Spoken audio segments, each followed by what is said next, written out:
Hey guys, it's Kelsey and welcome back to my channel. Today I wanted to share with you guys the grammar program we have currently been using this year, the Winston Grammar program.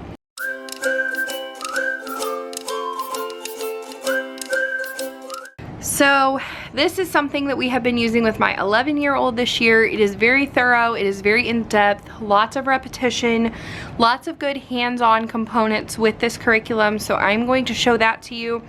And then I'm also going to kind of show you how it would compare to a popular grammar program that a lot of people use, Fix-It Grammar. This is just my teacher's manual. I don't have the workbook for the student anymore. That's what we used last year, but it'll still give us a good idea of the difference. So with the Winston Grammar program, you are going to get a couple of things. So first and foremost, you are going to get the teacher's manual. This is going to have your instructions and the different information for students and the things that you're working on, sentences to practice, all of that. And then you also are going to get the student's workbook. And this is going to have just a worksheet, front and back worksheet page. As they get a little further, there gets to be a little bit more sentences or a little bit more that they're going to have to be doing with that. And then finally, they are going to be getting the cards. So this is kind of the thing that sets this program aside from some of the other grammar programs out there. So you have different cards for different parts of speech.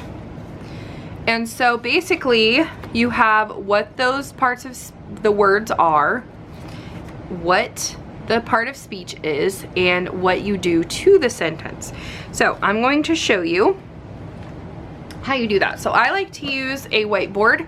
I just have this whiteboard from the Dollar Tree. It's very easy to just pick up and use at the kitchen table, but you can use any whiteboard or even just a piece of paper.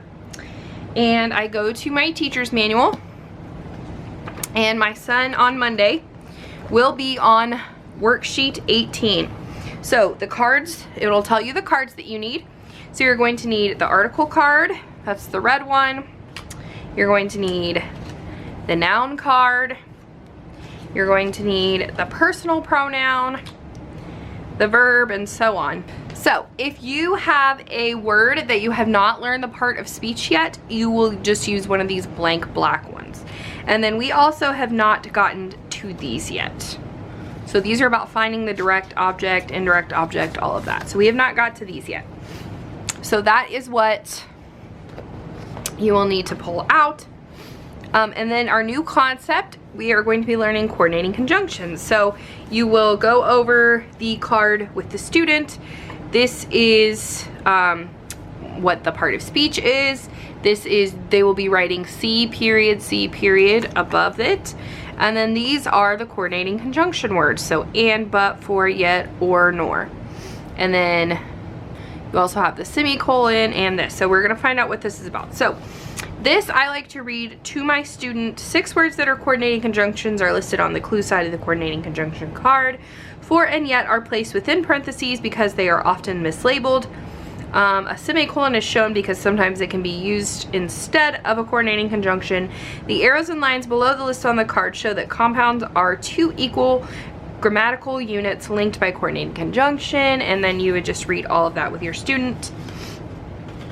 And then you have your sentence for practice. So this is where my whiteboard comes in, and I would just write the sentence. So let me write that really quickly.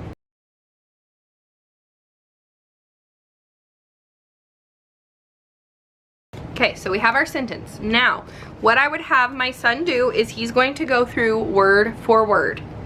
So, first is Stanley. Stanley is a noun. So he would put either this side or this side, whichever. Since he's been doing nouns long enough, he just kind of knows, okay, put my noun card. And is our coordinating conjunction. For the sake of that, we'll just practice it this way. And then Anita Turnpack is another noun. Have is our verb.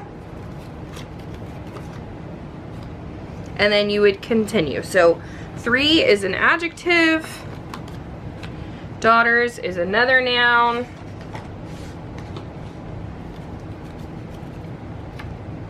In would be a preposition. And college would be another noun. So that's what it would look like. Then what you would do is you would go ahead and turn all of these over.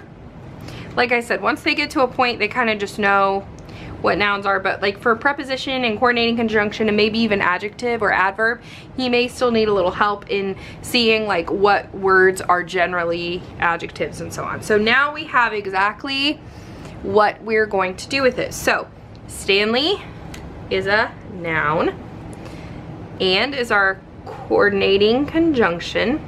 Anita Turnpack is our noun. Have is our verb. Adjective. 3, and what is it describing? Daughters. Daughters is a noun. In is a preposition. I didn't write enough room. Normally I would write enough space, but I didn't really think about that doing the video. And then college. So that is what it would look like after you're done. And so after that point, it will tell you exactly why they are the way that they are as well. It will also tell why it is the way that it is, and then you have an additional sentence that you can practice. So if your student needs more help, they can continue on with that. And then we go to the next page, and again it has another sentence that you can do, and then it has some memory work down here, and then it will say to move on to worksheet 18, and that is it. And so then you can go to worksheet 18 and get that for your student, and then they are going to go through each sentence and use the cards, and then use the cards to help them write which is which. So it's very simple, it's very straightforward, but it's also repetitive. So if you have a student who, for instance, who has struggled, my son has struggled for a very long time with things like verbs and things like that, and he is actually picking it up much more quickly. So we've been doing this now for about 3 months or so, and this is probably the thing that has stuck the most for him, was I think just the fact of its repetitiveness. So, you know, I'm going to compare it to something like Fix It Grammar, but it's gotten to the point where now I actually have to assign him only a few sentences a day, or maybe like one side of the worksheet and then the other side a different day, just because they're having to do so much. They also have to do, so they'll have to do the prepositional phrase, like on the shore.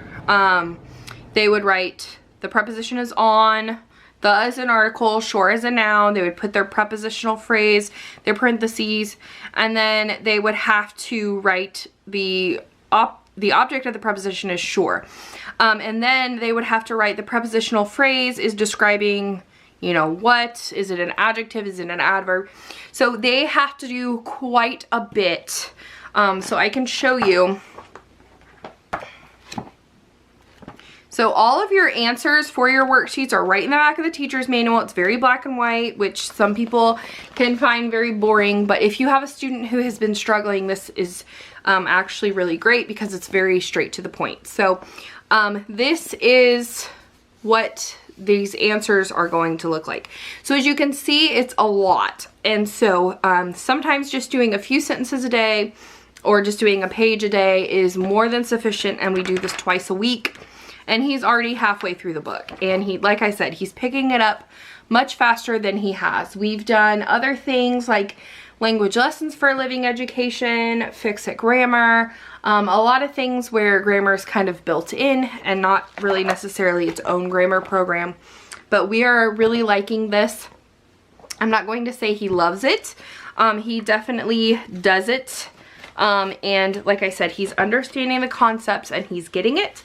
But he definitely finds something like Fix It Grammar a lot simpler to do. So if you have never seen inside Fix It Grammar, like I said, this is my teacher's manual. But this is basically what it looks like. So you will learn a concept for the week, and then you have 1 or 2 sentences that you will do. You have your checks list at the top, and then you rewrite it at the bottom. And so he really liked this because it was short, it was simple, it was to the point. The problem was that they would learn a concept, they would do it, you know, for a few days, and then they would learn another concept and another concept.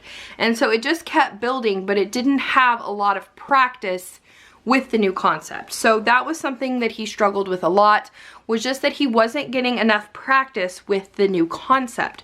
So in my opinion, I would start this in about 4th grade, and once they kind of get this and are really solid in those concepts, I think that something like Fix-It Grammar is really great for maintenance.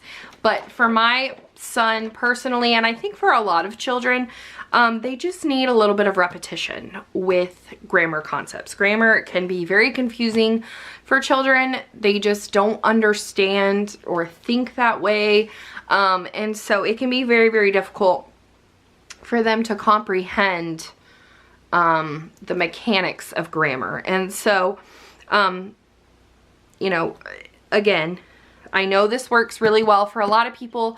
This is a popular curriculum for a reason, but I think for, if you have children like my son, where they just need to really, you know, have a lot of, you know, repetition and, you know, slowly adding a concept at a time, I think that this is definitely a better option. And then once, you know, they kind of grasp all this and complete this program, then they can move into something like Fix-It Grammar and, you know, not really have any issues. So that is my plan. That is, my son says he does miss Fix-It Grammar because it was very quick, it was very simple, it was very easy.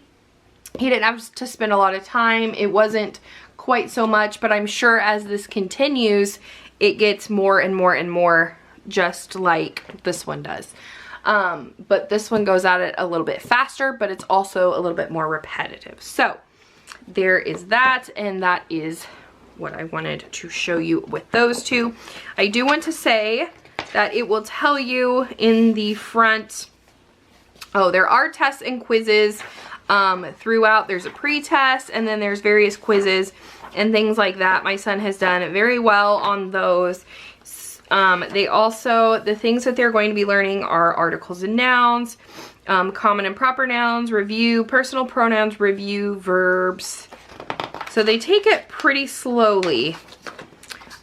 Review, there's lots of review in here. Helping verbs, contractions, interrogative sentences, adjectives, adverbs, review, modification, prepositions, prepositional phrases, review, coordinating conjunctions, review, interjections, review, the ellipsis, subjects, action and linking verbs, direct objects, indirect objects, predicate, nominative, nominatives, I can't talk. Review, nouns of direct address, and appositives. So this is going to cover everything. I know they also have higher levels, but I believe that those are for older students.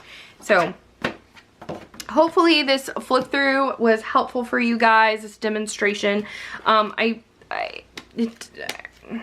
Normally I like to show you a little bit more, but it's pretty direct and to the point, so I don't really think that that's necessary. So if you have any other questions about Winston Grammar or anything like that, please let me know down in the comments below. If you have not yet, make sure you like and subscribe, and I will see you guys next time. Bye!